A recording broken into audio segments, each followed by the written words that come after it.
Patrick. Hey, Michael J. Patrick, I'm thinking about like a whole new horizons of places that someone might go.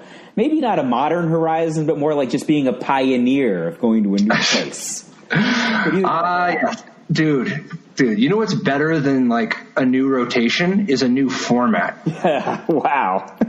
Like, you know how like modern starts 10 years after the game? So you know like Magic started in 93 and modern is every card since 2003? This new one, Pioneer, is every card since 2013. You know, you cut out the first 20 years. Like Modern gets rid of the first 10 years. Pioneer gets rid of the first 20 years. So we've got about 6 years worth of cards, 6.5 years worth of cards.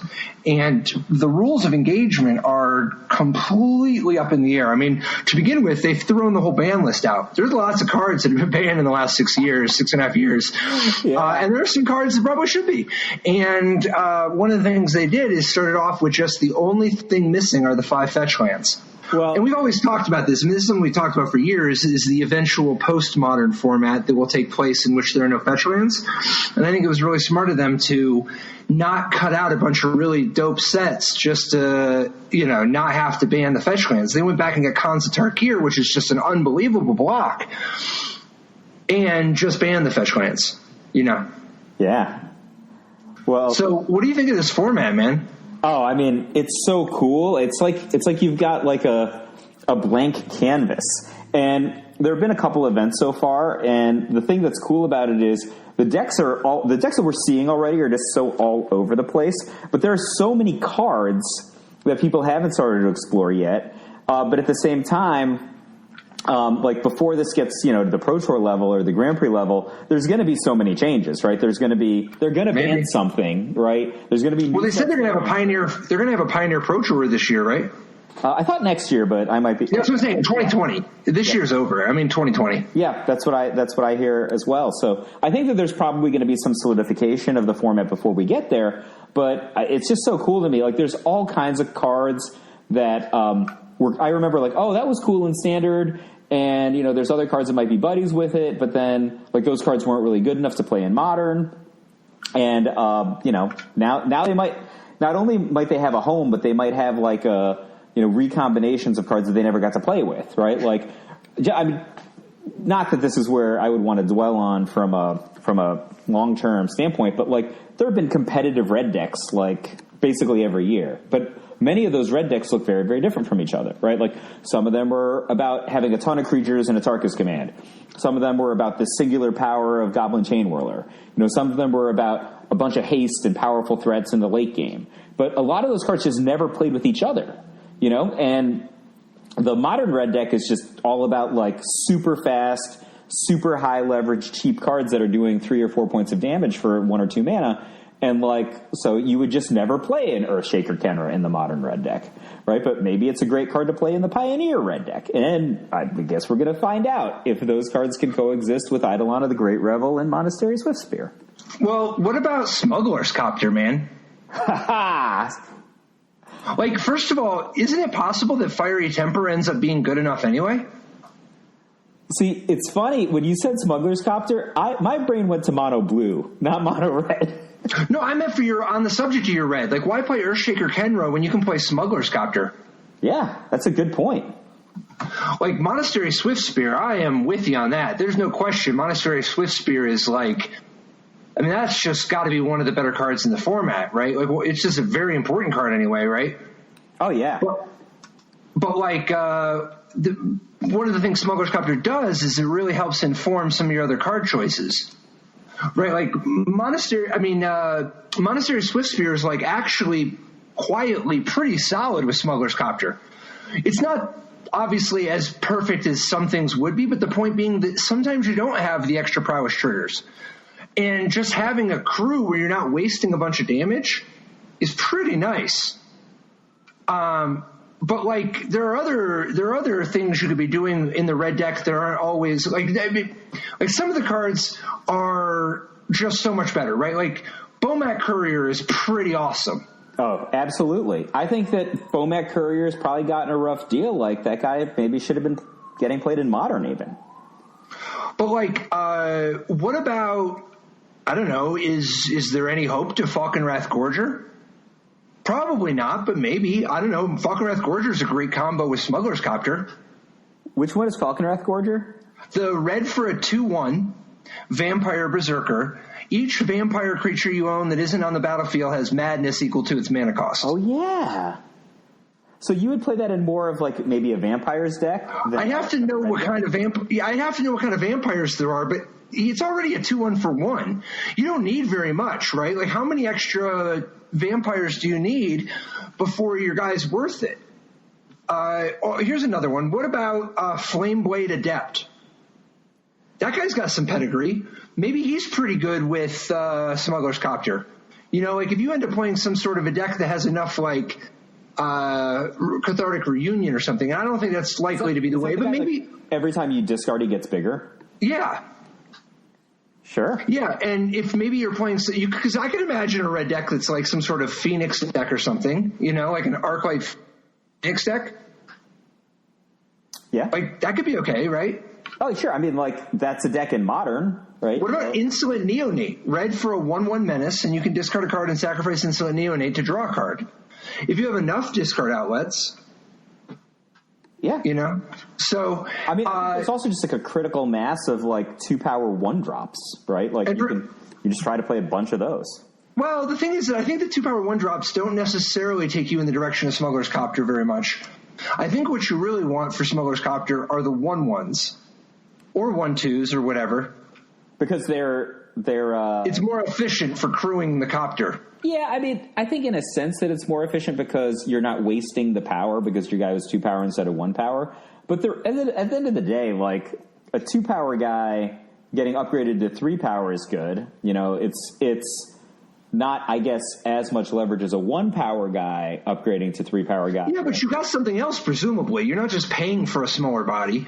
What I mean is that if you look at stuff like, there's any number of 1/1 haste creatures that have upside, right? Oh, yeah.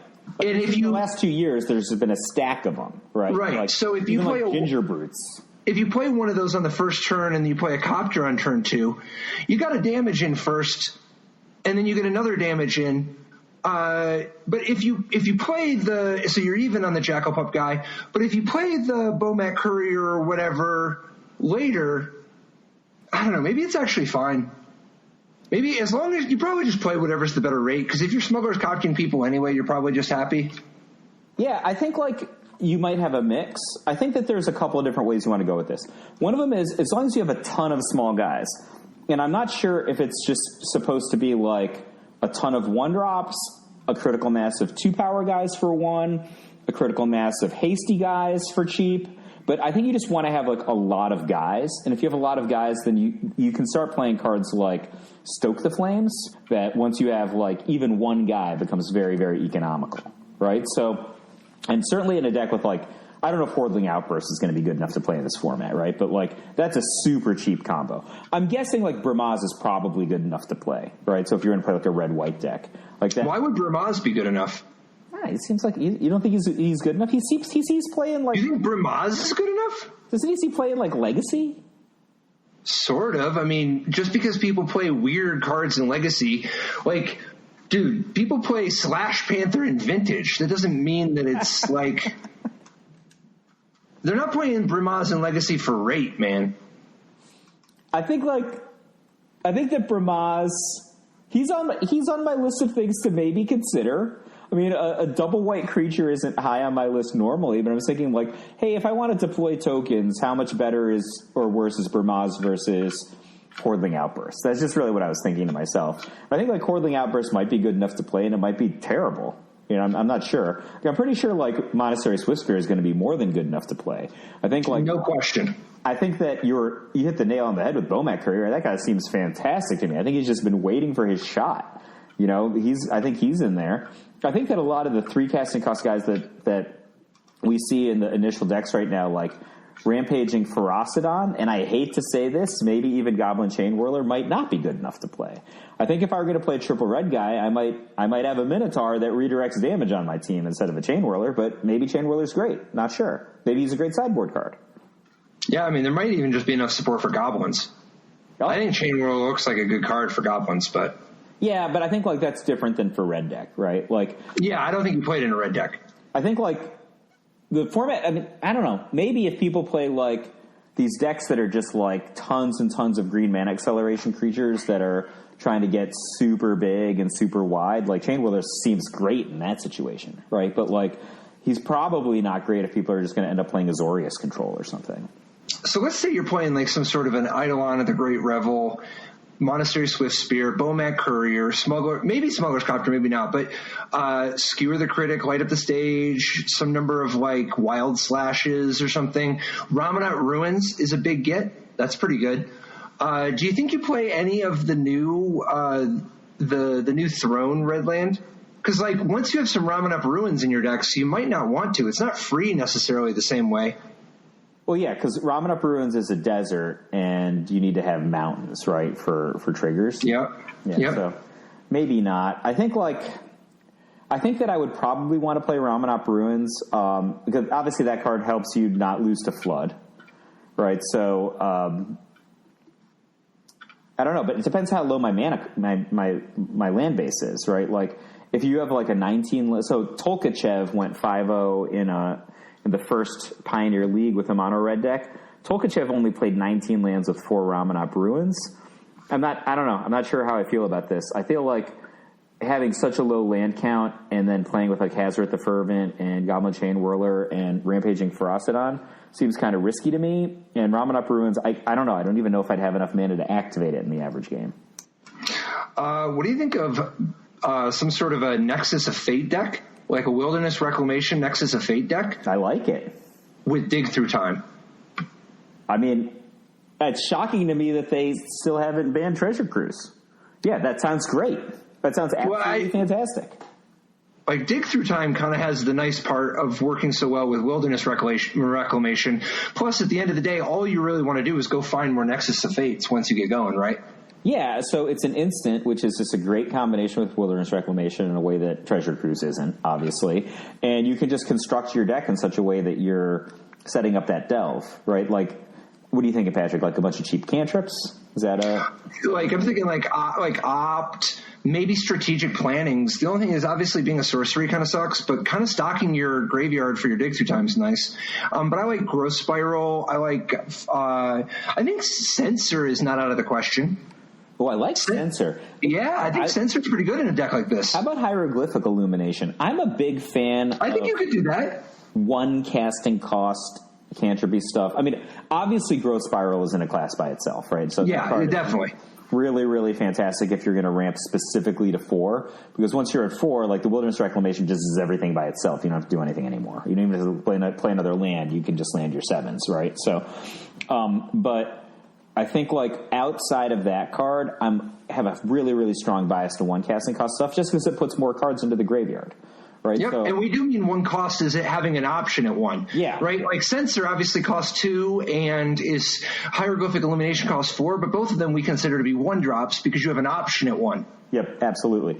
Now, obviously, if somebody's going to cast, like, their sweet card, feel free to censor it for 2, right? You can get them. Yep. But I think, like, that's a plan A play. I think... What percentage of the time were you censoring their stuff versus just cycling censor when you played censor? I think I was countering their stuff. Even though I was only countering their stuff maybe a quarter of the time. Yeah. I think the part of the value of censor comes from them playing differently because I could censor them. That's a great point. Like that, because like every turn I'm holding censor in my hand and not cycling it, and they're not doing something. I'm getting some value sometimes. Yeah, when you think about it like that, it's kind of funny. Like, getting censored is not really much worse than, like, getting mana leaks or anything like that, but it feels worse, right, for the opponent. Like, they're like, I got censored. I mean, like, they don't completely get counterspelled. It's the same. It was 2 mana, 1-for-1 exchange. But What do you think of Sphinx's Rev in Wilderness Reclamation? I don't know. I like it substantially less than I like your initial idea of Dig Through Time. Dig Through Time seems fantastic to me. You just want to take all the turns as fast as possible, play some Tameo action, get your deck to be nothing but Nexus of Fates, dig all the way down. I think, like, Sphinx's Revelation is, like, that's just, I mean, if you have it just seems flashy to me. Like, I'm not sure what I'm getting with white other than playing Sphinx's Revelation and like inside of green-blue just for the structure of an Nexus of Fate Wilderness Reclamation deck. I feel like there's more than enough sweet cards that I can play without going to Sphinx's Rev. That's just what I'm thinking. That if there's a compelling reason to go white otherwise, and obviously it's a more powerful card than some of the other options, but it has like no plan B. That's the thing. Like most of the cards we've been talking about, even like Dig Through Time itself, its plan B is to, be cast at a higher casting cost. But the fact that you can jimmy jam that thing out there for 2 is like, that's fantastic. All right, here's a card for you, man. Fae of Wishes. So you Fae of Wishes, and you try to get part the Water Veil. Okay. And then you can play something powerful and then take an extra turn. Or you can play one of the other time walks too, but you take an extra turn with your thing that's powerful in play, and you just then get to play 2 more things. Like, aren't time walks kind of busted with Fires of Invention? Yeah, that's a way that you could go. Are you suggesting to play Fires of Invention alongside Wilderness Reclamation or as an alternative to Wilderness Reclamation? No, alternate deck. This is something different. I think you can play Fires of Invention in a Felidar Guardian Saheeli Rai deck. Oh, wow. So Felidar Guardian Saheeli Rai is clearly going to be one of the pillars of the format unless they decide that it's not, right? So, I don't know. That is, to borrow a term, that's a little next level, Patrick. That's... Like, I think that the fact that Fires of Invention just sitting in play means that you can Fae of Wishes back to, like, the fact that, okay, so if you have Fires of Invention in play, you can just play both pieces of the combo and have all your mana open. Like on the next turn, right? Right, on the next turn. I mean, you're not getting that much for having your mana open in this case, though, are you? Well, you could activate Fae of Wishes, being able to use your Fae of Wishes. Plus, I mean, if other people end up playing a lot of Censors. One of the things that really strikes me about this format is how much the permission is terabad. Like, it's so wild. So there's so many busted cards, and none of them are counterspells. Like, the permission is so bad in this format, right? Like, Thoughtseize is pretty unreal for discard, right? Yeah, it's obviously that's like the Cadillac, right? But like, what counterspells are good? Silumgar Scorn, I guess. I mean, that has or Wizard's Retort. I mean, Silumgar Scorn has a pretty specific shell it has to be played in. I think Wizard's Retort might be just much worse. Did you see Fnatic's Mono Blue deck from the first league or the first Pioneer Challenge? Yeah. It was a Blue Devotion with 4 Thassa, God of the Sea. But instead of playing any Bident of Thassa or anything like that, the top end here is just Master of Waves, going with a little bit lower of a curve. But like Tempest Djinn was born to wake up Thassa. This is of the, there's only been 2 events that have been reported on so far. This is by far my favorite deck. So Smuggler's Copter, yeah, looks great here. Siren Stormtamer, love it for waking up a Smuggler's Copter. But even if you just tap a Harbinger of the Tides or a Merfolk Trickster or whatever, or Immutable, whatever. Oh, and Siren Stormtamer, Smuggler's Copter is so good. Like, the Stormtamer can turn on the Smuggler's Copter, and then it still has like its own defensive ability in reserve. Here's the thing. What do you think of just this 4 Quench? Really? 1, is that enough permission? 2, is Quench good?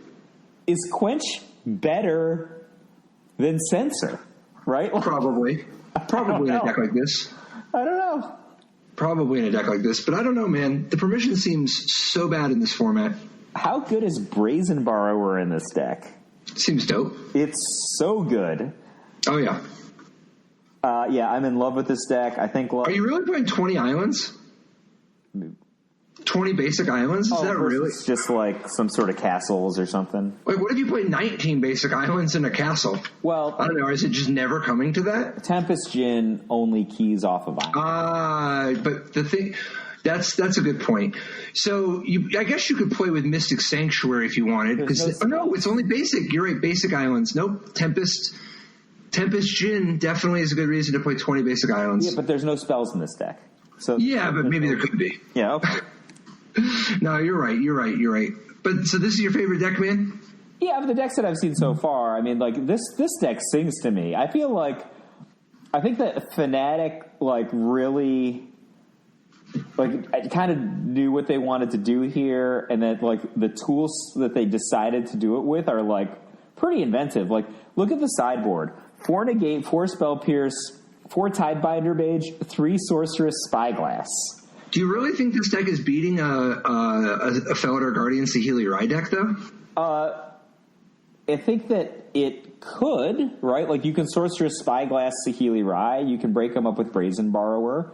I don't know. I like the deck. I don't know if it has the highest win rate. I haven't played the format yet, but what does it look like on turn? So, like the Saheeli Rai deck, yeah. It seems like you're pretty obviously going to start with the foundation of Saheeli Rai, Teferi, Time Raveler, and Felidar Guardian, right? And once you have 4 Saheeli Rai and 4 Teferi Time Raveler, first of all, Teferi Time Raveler, man, does that make your Saheeli Rai combo good, right? I mean, like, if you resolve Teferi Time Raveler and it's in play, they're pretty much dead, right? Like, that's what happens.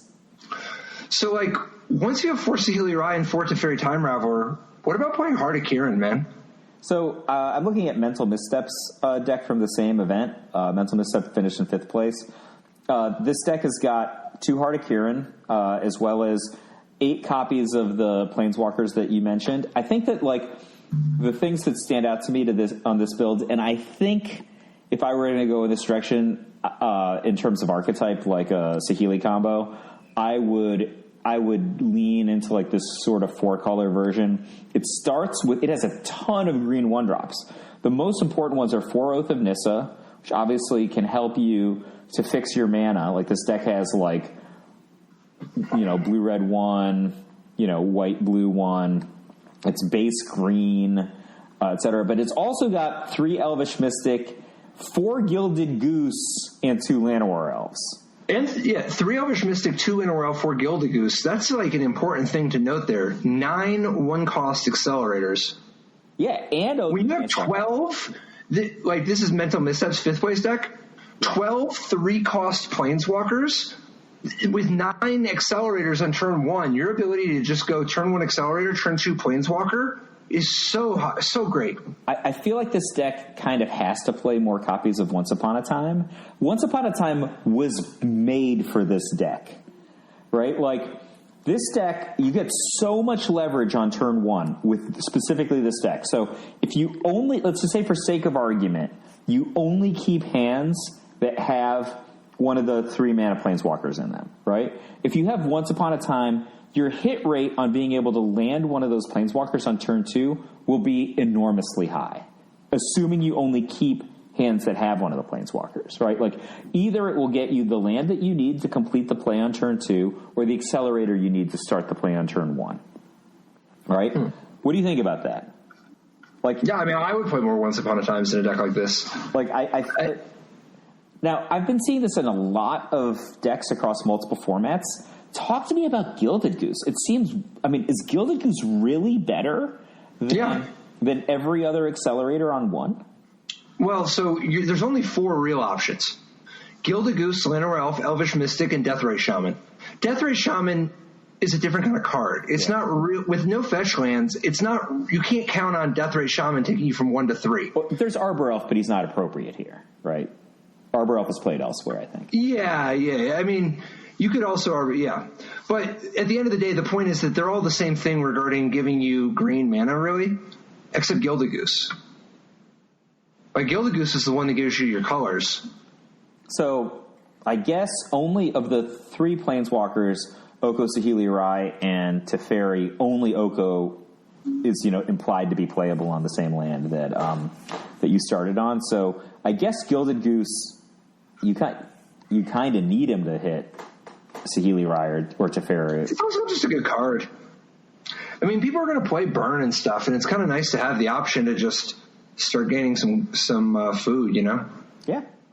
What do you think for enabling dig through time and treasure cruise? Jace Vryn's Prodigy. That's another card that I'm just thinking, like, this is his time, right? Like, it's like almost like, I don't even know, it's like refreshing to me. It's so cool, that card. I mean, it's not clear what kind of removal people are going to be playing either, but like the fact that Jace Vryn's Prodigy is at such a higher power level, right? Like, I'm just so drawn to playing with a bunch of the cards that are at a really high rate. You know, like I want to play Jace Vryn's Prodigy, Oko, Treasure Cruise or Dig Through Time. What about Satyr Wayfinder, man? That's another enabler for Treasure Cruise and Dig Through Time. Oh, that's true. I hadn't thought about that one. You want to jump up to Ors. Ors finished first in that Pioneer Challenge. All right.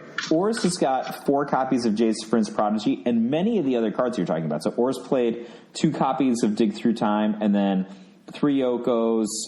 I love Liliana the Last Hope, too. So talk to me about Liliana the Last Hope versus other...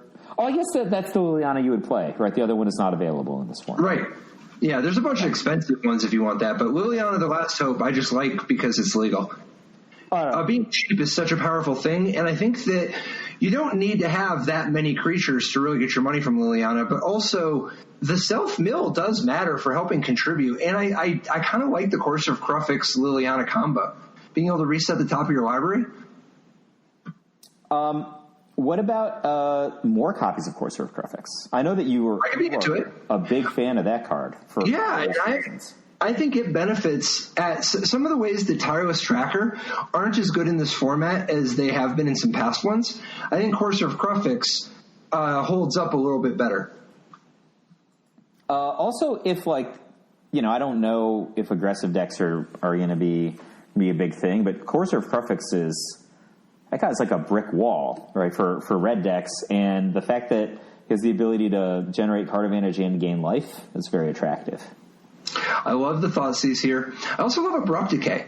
I think Abrupt Decay is going to be one of the most important and definitional removal spells in the format, at least at its onset.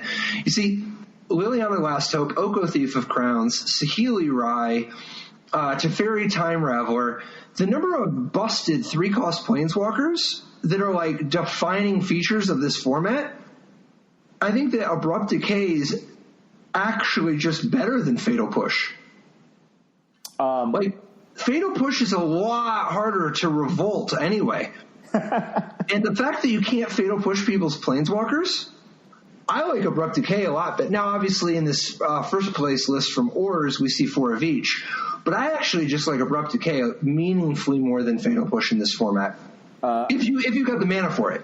I mean, I think I agree with you. Well, obviously the card is more expensive than Fatal Push and in another color. But if I just mean the other color. If you have the other color.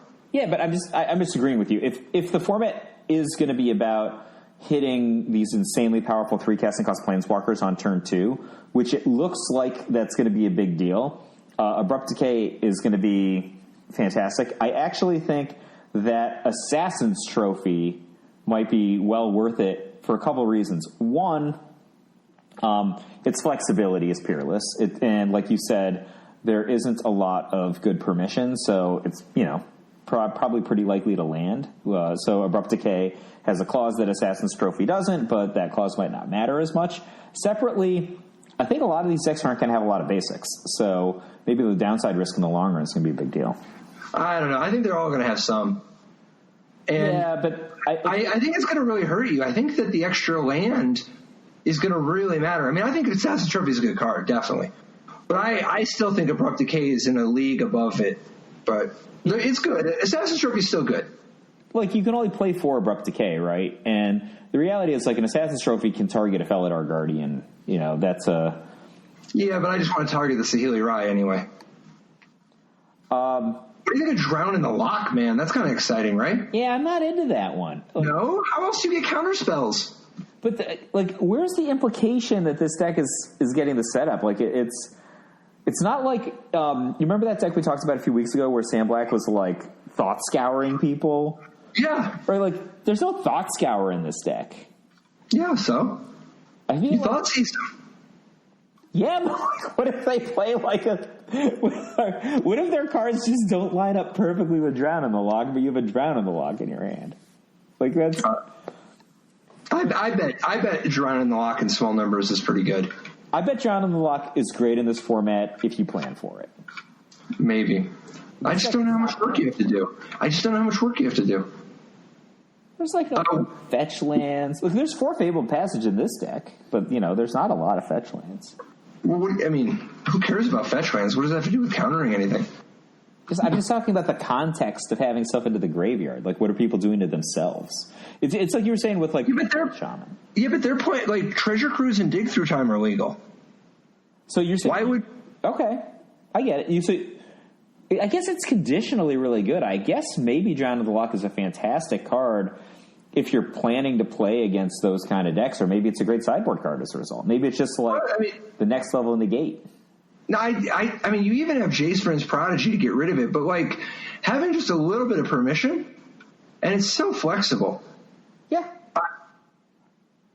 Would you ever consider a card like Kalidas in a deck like this? In the main deck? I mean, yeah, in the main deck. Or played in the sideboard. I don't know. It seems a little slow and clunky to me. Like the 9th place list had one in the main deck and one in the sideboard. So how do you feel like this deck is playing out? Right. So it's only got 4 Gilded Goose and no Once Upon a Time. Right. So this has a much lower. Yeah, but I think I would play Once Upon a Time. So it has lower frequency of awesome Planeswalker on turn 2. But in order to make up for that, it's got Jace Vryn's Prodigy for a fantastic turn 2 play. That's cool. But, like, how's this game going to play out, right? Like, you've got, like, the Oko-Vraska combo is pretty cool, right? So Oko is making food for Vraska to eat. Is that, like, one of the things that's going on here? They're both gaining loyalty. But, like, I feel like this deck could just get a bunch of stuff on the battlefield and, like, this is building an advantage, and this is building an advantage, and this is building an advantage, and none of them are really killing the other person yet.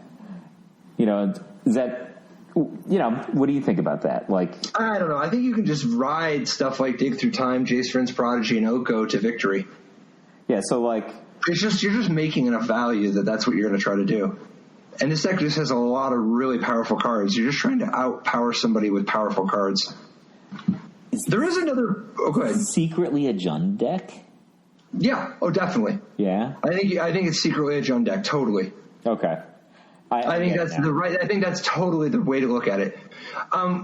Would you be interested in Duress as a 5th Thoughtseize? Like the 9th place list, similar deck, but with a few more creatures. Grim Flayers and Scavenging Ooze thrown in.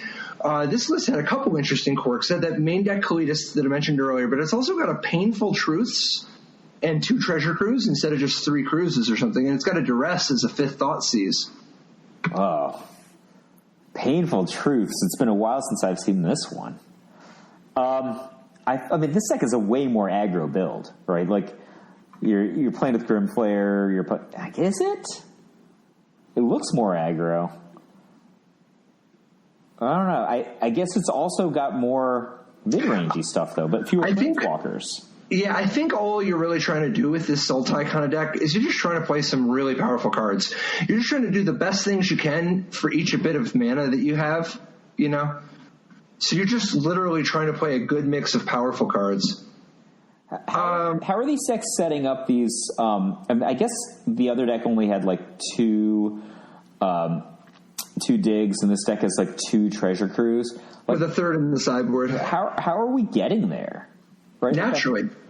You just play some cards. You just got like an 8-drop in your hand. Well, I mean, Liliana the Last Hope gets you there faster. Grim Flare helps get you there. Jace Vryn's Prodigy gets you there. Plus, if you just play cards, I mean, it's a really powerful card even without fetch lands. Yeah, I think I'm going to have to play around with it a little bit. I remember being a big fan of Dig Through Time, and I won a PPTQ and I won a PTQ with Dig Through Time. And the thing that struck me most about it, despite how good it was how often I couldn't cast it. Well, I think that a lot of people are going to wrongly play too many digs or cruises up at front. It's okay to just play 2 or 3. Oh, yeah, I remember we cut some and just played Dragonlord's Prerogative instead because the 6 casting cost version was cheaper than the 2 casting cost version. So, the Noxious Grasp, love the Noxious Grasp in the sideboard, but here's a question. What if you just play Noxious Grasp in the main deck? Oh, that is, at the way that things are looking right now, I think that is a gamble I would be willing to do. That's super commonly done in Standard right now, and if the format is going to look like tons of main deck Okos, Gilded Geese, and Teferis, you're going to have plenty of things to shoot at. Like that. Now, it doesn't hit Saheeli Rai, but it hits Felidar Guardian. It certainly hits Felidar Guardian. The big thing, though, I think, is the fact that it hits Elk. You see, as long as you're playing main deck Noxious Grasp in a deck that has 4 Okos, you always have the out because the Elk is green. So no matter what colors your opponent's playing, you turn their stuff to an Elk, and then you kill it with Noxious Grasp. That's cool. That's a cool combo. It's busted. I mean, Oko did some work. Yeah, Oko is so powerful. Let's put it that way. Oko, he's I think it's going to be a defining card in formats. I don't know if you saw the most recent Vintage tournament. There were 3 different archetypes playing 7 main deck Okos in the top 8. Do you think that the right way to approach Pioneer is to super heavily bias turn 1 so that you can just land a ton of Okos? Do you think that's just the way to do it? I don't know. I have to see the rest of what other things. I think there's a lot of really powerful effects. I think Oko is king at beating up on people who play fair. Yeah. But I think the Oko could be exploited if somebody else is playing unfair. Sure. If you're just gaining an advantage every turn and they're killing you, Right. At the end of the day, if somebody just puts down, if one person plays Oko and the other person plays Teferi Time Raveler, what's the person with Oko going to do if the other person's playing a Felidar Guardian Saheeli Rai deck? Well, they've got a lot of problems, right? First one is they can't do anything until they deal with the Teferi Time Raveler. And the Teferi Time Raveler can do things like bounce Elk, right? So that could be a problem for them. Also, the Teferi Time Raveler deck can also deploy blockers or probably play stuff that just defends the Teferi, buy some time and draw some cards. I think that we're landing in the same place philosophically, which is that the Oko might be behind in this case. Yeah, definitely. I do wonder, man, what are the unfair things people can do? Because with so little permission, it seems is Spell Queller the best permission spell in the format? I don't know. Well, you can play Spell Queller and Teferi together, right? Yeah. Oh, yeah. That's unreal. Oh, yeah. That's a great combo. So good, right? When you have the Teferi in play, the Spell Queller dying, they're not allowed to play the card that would normally let them play it because it's not a time at which sorceries could be played. Yeah, that's a huge part of it. And the other part of it is just Spell Queller historically has always been all right, here's this amazing card. It has so much tempo. It's going to do a lot for you, but it's also highly exploitable. So if they have something that can kill a 3 toughness creature at instant speed, you might be in a lot of trouble, right? If you're tapping out for it or something like that. The fact that just Teferi ensures that never happens is, it's just aces. So good. What do you think of these Leyline of Abundance decks? There were a couple of these in the top 16, 12th place and 14th place. So they play 4 Elvish Mystic, 4 Llanowar, 4 Sylvan Caryatid, 4 Once Upon a Time, 4 Oath of Nissa, 4 Leyline of Abundance. And their whole big thing is they're trying to play some powerful boom booms like Nissa Who Shakes the World or Hydroid Crassus, Pelukrinos, Ulamog the Ceaseless Hunger, potentially Questing Beast, Nylea, God of the Hunt. They're trying to play really powerful things, and then they're also a Nykthos Shrine to Nyx deck. And they've got Walking Ballista as an additional outlet for the oldest extra mana they get from Leyline of Abundance. Cool idea. I think it's not going to be great in practice. That's the thing. So you have like, you think you just no interaction? I mean, like, I'm just gonna throw the question that you gave me about Teferi Time Revelers Saheeli Rydex back. Like, this deck is cold, right? Like, I made a big Hydroid Crisis. Okay, you're dead, right? Like, it's like not bad necessarily to be like a one note, and this deck's pretty one note. It's just like, here are my mana guys. I make a bunch of mana. I'm going to make a big threat if I draw one, right? But like, if that's the only thing you're doing, and other people can just kill you on turn 4, that's problematic. There's just no way for you to stop them other than Cyclonic Rift in the sideboard. Like a really fortunate Walking Ballista, maybe. Like, I guess you can Sorcerer Spyglass them, but that's just not even a thing. I just think it's interesting finishing 12th, 14th, 16th, 19th, 20th, 21st. That's like so many copies for the same deck. Yeah. And they're all playing almost the same deck. Like it's kind of interesting. It makes me want to like sit up and take notice, So the 14th place deck only had Nissa, Who Shakes the World for Planeswalkers. It's mono green instead of being green blue like the 12th place deck was an Oko Thief of Crowns deck. But it has like one Ulamog, the Ceaseless Hunger. I think maybe if you bias your deck in a way that's just like really increasing your likelihood of landing that kind of a boom, it's a different story, right? Like if you can say like, all right, you're still not beating a fast combo deck, right? No, but at least you have something, right? Like you're not beating a fast combo deck if they get their draw, right? If they have like a stumble draw, then like you might have a window to just blow up 2 lands or something, and then they're going to like not be able to get you. Like, but I feel like that's at least something. Like this thing has like Rishkar PM a Renegade. It has I don't know. It's more out stuff. What do you like in the head to head between this style of green deck and then the red decks like Sandy Dog's 17th place deck? Bomac Courier and Monastery Swift Spear are far from his only 1-drops. He's also got Gitu Lava Runner and Soulscar Mage for 16 1-drops, plus 4 Eidolon of the Great Revel, and then the Miser's Hazoret. He's got 4 Light Up the Stage, which I expect to be pretty popular, 4 Smuggler's Copter, which works great with 16 1-drops, and then his only burn is Wild Slash, Lightning Strike, and Wizard's Lightning. It seems to He's got 1 Castle, 14 Mountains, 4 Ramunap Ruins. I think that the green deck will have a huge advantage in game 1.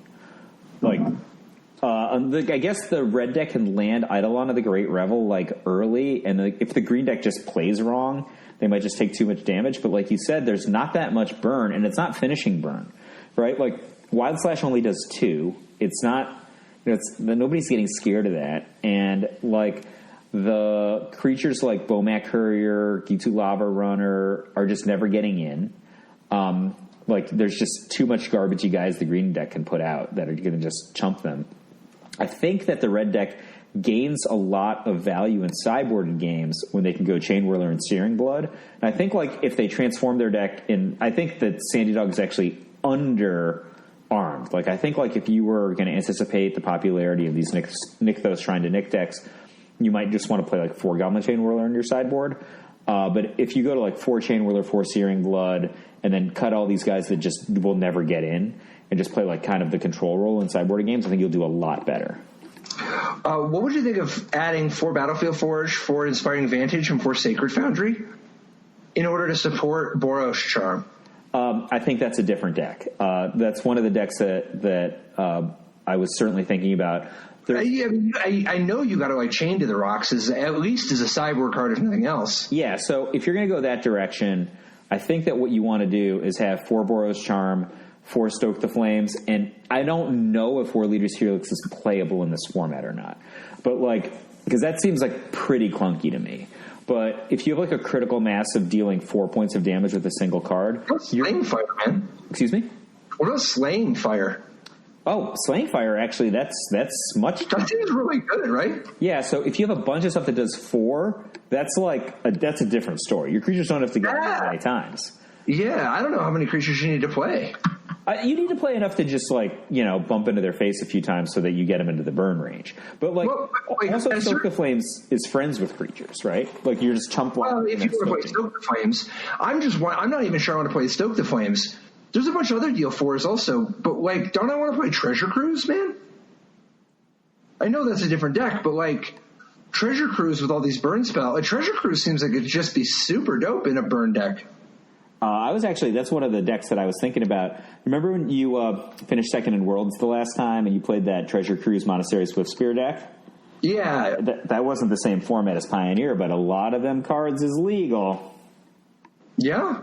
No Snapcaster Mages, but everything else. No, it's missing some of the cantrips. But yeah, I think that, the deal 4s look really interesting to me. Yeah. You're never going to get an argument from me about not playing a deal 4. What do you think of playing Feather the Redeemed in Pioneer? That's really interesting. You have a much wider array of pump spells than we ever had in Standard. So you can play Titan Strength, Reckless Rage, God Willing, Defiant Strike, Team or Battle Rage if you want it. I don't think there's actually that much better of pump spells available. The part that's more interesting to me is the fact that there's other things that work well with Feather that are legal. You know how you have 10th District Legionnaire and Feather? Yeah. Well, now you also can play with Favored Hoplite. Well, isn't Become Immense legal? Oh, that's interesting. Right, that's something. How many times are you going to become immense the same Feather, man? The problem is the second time you become immense, you can't cast it. Maybe. Yeah, you're gonna need some kind of setup to do that. Dude, what about become immense with Dreadhorde Arcanist? Then you can become immense as many times as you want. Man. I'm in. That's our deck. So what's your favorite way to play Collected Company in this format? I think elves. Elves of plenty. Because there's elves, there's humans, there's spirits. Is there any combo Collected Company decks? I think I would go with elves, coursers, ramming up excavators. I think that's the direction that I would go, and then play some fields and kind of play a combination acceleration, advantage kind of resource suppression strategy, and then you could play maybe reflector mages, to manage their stuff. Dude, did you see the Boggles deck? No. Yeah, there's a Boggles deck. It's snuck in at 27th place, and I don't think it's a finished product yet, but it's really interesting. So the Boggles you get are 4 Glade Cover Scout, 1/1 hexproof for 1. Yep. And you get 4 Basara Tower Archer, green for a 2/1 hexproof reach. So those are your Boggles. And 4 Once Upon a Time, Patrick. 4 Once Upon a Time, very important. But then you're playing 4 Ethereal Armor, 4 Cartouche of Solidarity, 4 Madcap Skills, 4 Sentinel's Marks, 6 Sense, Griff Spoon, Unflinching Courage, All That Glitters. All That Glitters could be a bigger role, right? It's kind of a poor man's Ethereal Armor. Yeah, it's just a critical mass issue, right? Right. And the only spells here besides the Once Upon a Times, they use 2 Boros Charms to help round things out. I don't know if I would Boros Charm. Maybe it's okay. Double Strike is, potentially good for being bursty kill, and then a little bit of reach could be okay, and making your guys indestructible against some kind of sweeper could be good. But I don't know. I would want to be careful about playing too much of that kind of stuff. Initially, I was like, Boros Charm seems awful in this deck, and then you just listed all the ways that it would be good, and I was like, oh, I'm in. That sounds great. The problem with this deck is, non-targeted removal, either edicts or some kind of a Deafening Clarion just kills everything in this deck. It probably kills it through the first enchantment, right? Maybe. Dude, what about Anger the Gods, though? I mean, maybe Deafening Clarion's easier for your mana base, but I think Anger the Gods seems amazing. I think that Anger of the Gods is probably played by a different deck than Deafening Clarion. Oh, yeah, I just mean against this deck. Either way, the point being that I think Anger of the Gods is going to be a popular 3-cost sweeper as well. Oh, I agree. I mean, especially like you said, the format is not defined yet, but I do believe that people are going to be probably playing a lot of Phoenixes. Anger of the Gods is pretty appropriate there. The 28th place deck has some technology that might speak to you. For Authority of the Consoles in the sideboard, the anti-Felidar Guardian Saheeli Rai card of back in the day. Awesome. Big fan. That card is also fantastic against just any red deck, right? Certainly decks that are relying on Earthshaker Kenra or Monastery Swiftspear are going to be beat up by Authority of the Councils. Are you into this mix of humans? I mean, this is a pretty intense mix of humans for this mono white deck.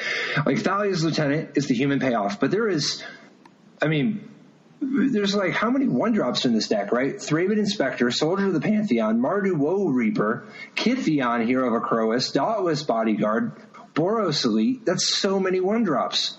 I think I'd play at least 3 Kithion, if not 4. And that separately, I think I'd play that elephant. What's his name? The Loxodon guy that you can convoke out. The 0/3? No, you convoke. Oh, yeah, I see. 4/4, like not a human. Yeah, but like if this deck doesn't have Banalish Marshal in play, like all of its cards pretty much stink. Nah, Thalia's Lieutenant, man. Yeah. Thalia's Lieutenant makes your cards good. But if you don't have either Banalish Marshal or Thalia's Lieutenant, then all your cards stink. Hot take: maybe we should have a green splash and just play Once Upon a Time. If it's going to be so leveraged on like one of two. I don't know. I just can't imagine you ever wanting to spend 2 mana on Once Upon a Time, though. Yeah, like deep into the game, maybe. I don't know. This deck has 18 lands. Plus, it's got lands that do things. Once Upon a Time is like extra land. I don't know, man. Brave the Elements, though. I love that. You got to have something, right? Like it's, otherwise you're going to get your stuff killed. But I mean, isn't Brave the Elements just like a pretty messed up card for 1 mana? Yeah, I mean, if your plan A is going right and they are setting up their defense in a particular way, Brave the Elements just is going to beat them a lot of the time. Declaration in Stone is an interesting one, right? Like that's seems good to me. Yeah.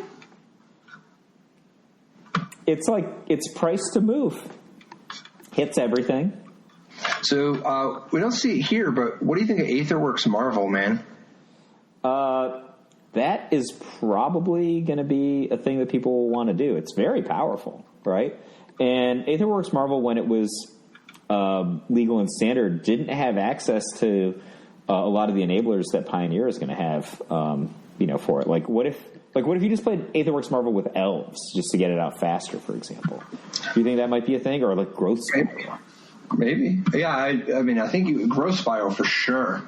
But first of all, you have access to both Emrakul the Promised End and Ulamog Ceaseless Hunger. So that's interesting that you have both of those, right? Here's another thing that's kind of interesting. You know how Woodweaver's Puzzle Knot and Aetherworks Marvel is the 1-2 punch? Yeah. What if you play 1 copy of each of those in your sideboard and your main deck has Karn, the Great Creator? Oh, wow. I mean, Karn might just win the game anyway. Like, you can just go turn 4 Karn, and then over the next 2 turns, get the Aetherworks Marvel and the Puzzle Knot. Or whatever piece you need, right? Like, if you do the other one. Right. But, like, you can do them both. Like, the fact that... And Karn's, like, a great card on its own. Right? Yeah. Like, that's... So, here's some juicy targets. Grafdigger's Cage. Sure. Walking Ballista. Maybe. Planar Bridge. Ooh. The Great Henge. I love it, but, I think it's ambitious. You think the Great Henge is ambitious? Yeah, it's super ambitious. Could be. I gotta cast that thing. Dude, you got a Rogue Refiner in play. Here's an artifact for you. Dark Steel Citadel. Oh, really? How about, how weird is it that card is somehow legal? That is, I had no idea. That sounds fantastic. How about Perilous Vault? Really? Potential problem solving? Oh, that's also a good card. Here's the crazy one. What? Golos, Tireless Pilgrim. Oh, now you're talking. You see, when you play your Karn and you go get Golos, you're just setting yourself up to start playing the Emrakuls or the Ulamogs. You just drop them. Right, and if you've got Golos, if you ever get to activate Golos, it's like Aetherworks anyway. Do you just play like 3 Golos in your main deck? I wouldn't mind dropping Golos like with a Marvel. Like, what if all I did was like go find an Aether Hub and just stocking up my energy for another rebuy next turn? Well, no, wait, why stop an Aether Hub? You could go get like Castle Garenbrig or Shrine of the Forsaken God. Whatever exciting thing that he gets, he can do your entire library and try to do that. So here's a really fun one to go get. What if you go get 1 Cascading Cataracts? That's that indestructible land, taps for colorless, and it enters the battlefield untapped normally, right? But the thing about it is you can tap it and pay 5 to get Wooburg. Well, you can get any combination of colors, but for the purpose of Golos, you can get your Wooburg. So you can build your deck without having to play like Guild Gates and stuff. You could literally, you could have some other cards like Aether Hub and maybe like Spire of Industry. You can have some 5-card fixers or whatever. But even if you got nothing going for you, you could just Golos for Cascading Cataracts and have Golos mana. That's insane, right? So the implication is you've already got 5 if you've got a Golos in play, right? So, yeah. And then you're just going to get him as an extra land. That's the best idea I've heard all week. And Attune with Aether is still legal. That's obviously a powerful card. How is that legal? That's and dude, Field of the Dead is legal. You can just Golos for Field of the Dead. It's just the classics. Field of the Dead seems like a pretty good backup plan, like if it goes long or whatever. Dominating Modern. Yeah, I agree. That sounds fantastic. I was just thinking Chaos Wand because I think that's a pretty good thing to Karn for. Right? Oh, that's interesting. That is interesting. Like if you like say you like get Chaos Wand against like that Merfolkish sort of blue devotion deck that we were looking at before, that doesn't have very many spells, but you have a very high chance of hitting a quench, right? Like they do something, you're just like Chaos Wand you. It was a quench. If you hit Chaos Wand, you just like landed against like blue-green Wilderness Reclamation. I mean, aren't they just cooked? Right? You're like everything that you flip is going to be like a dig through time or a time walk. Like that seems insane to me. I mean, maybe they could just beat you, but like, you know, Karn often has something to say about people beating you. Dude, what do you think of Murderous Rider in the format? Hot take, it sounds clunky. Murderous Rider? Dude, you can get it back with Culligan's Command, too. Besides, you got to win with something. I guess a half of a Vampire Hexmage is a way to do that. How about Thought Erasure as a form of interaction? Awesome. Okay, last one, man. The Scarab God. Are you not into the Scarab God? I'm thinking about the Scarab God. I mean, he was unbeatable in Standard. No one really ever beat the Scarab God, right? Like, it was a trick. It's a great way to go over the top of people, and you can go get 1 copy of it with your Traverse the Ulvenwald. What do you think about Approach the Second Son? You think that's a thing or too expensive? Expensive. Doesn't do enough. Not high impact enough. I mean, it's okay. Maybe you're supposed to play 1 in some kind of weird control deck, but what about Rally the Ancestors and possibly Return to Ranks? I think Rally the Ancestors is going to be a staple of the format. Like Cartel Aristocrat, Cruel Celebrant, Satyr Wayfinder, Stitcher Supplier, Voice of Resurgence, Zulaport Cutthroat. Like, that's a package right there, right? Yeah. I think that could be a thing.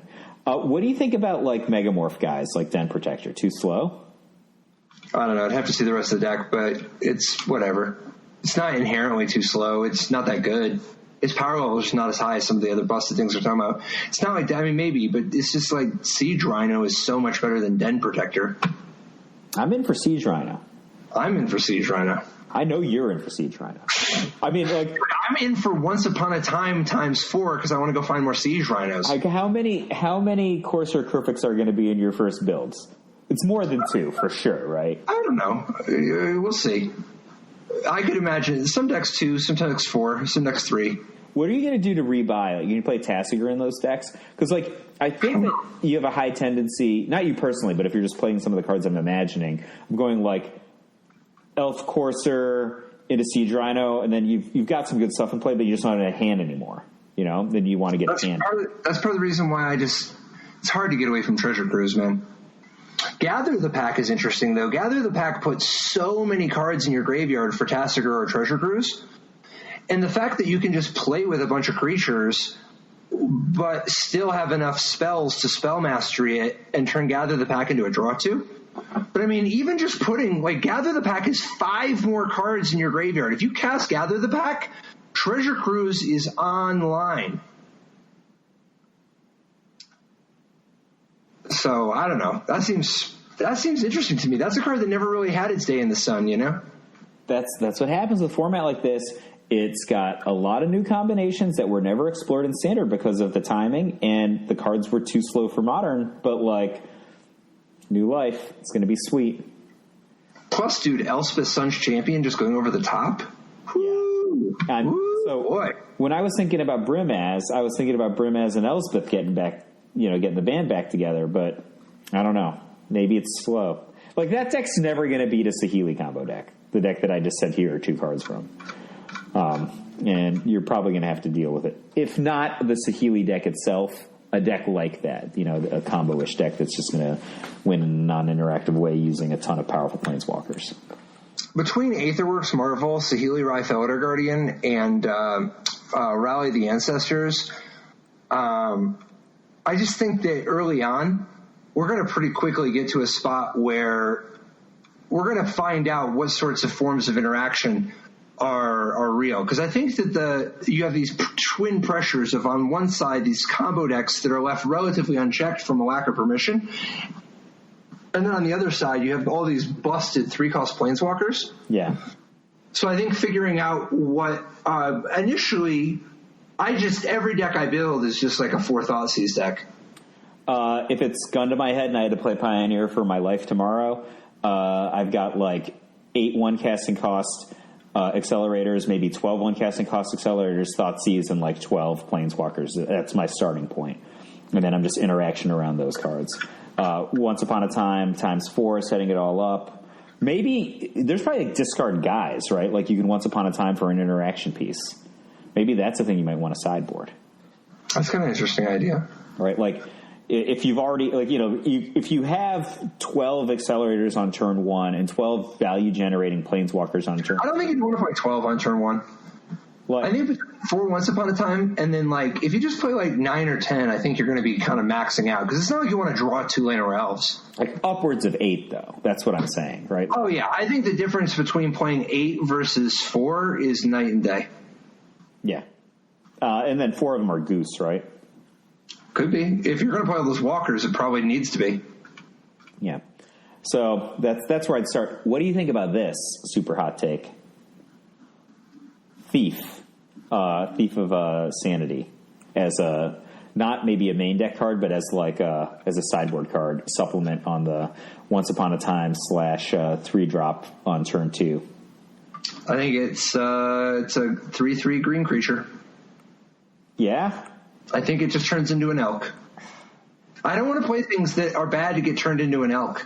But, like, if it's not an elk, it's just, like, stone unbeatable, right? Like, that's... Maybe.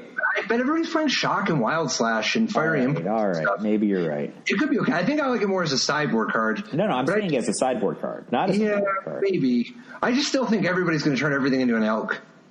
So, like, every card I'm looking at, I'm going to ask myself, what if they turned it into an elk? Every creature or artifact, anyway.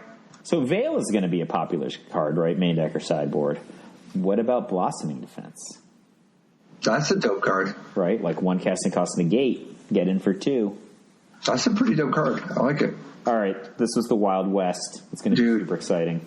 Absolutely. In the words of Sam Black, if you aren't trying to get a card banned, like one or more cards banned in this format, you're not trying hard enough. And they've already said they're going to be aggressive about banning stuff because this format is surely busted. We just don't know how yet. Maybe this is the format. I've always had this idea that, they've never done it on large formats because it's harmful to people's collections.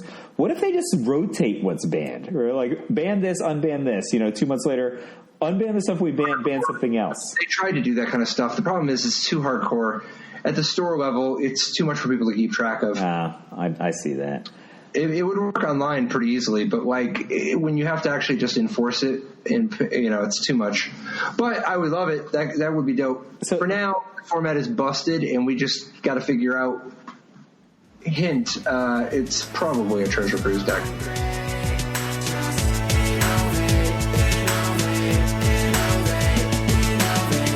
Life didn't work so great. Tried to play dredge, it's a jailer hate. Ghostly prison waiting for my untapped phase. Your core trapped in amber stasis state. Lost a lot of friends, got left behind.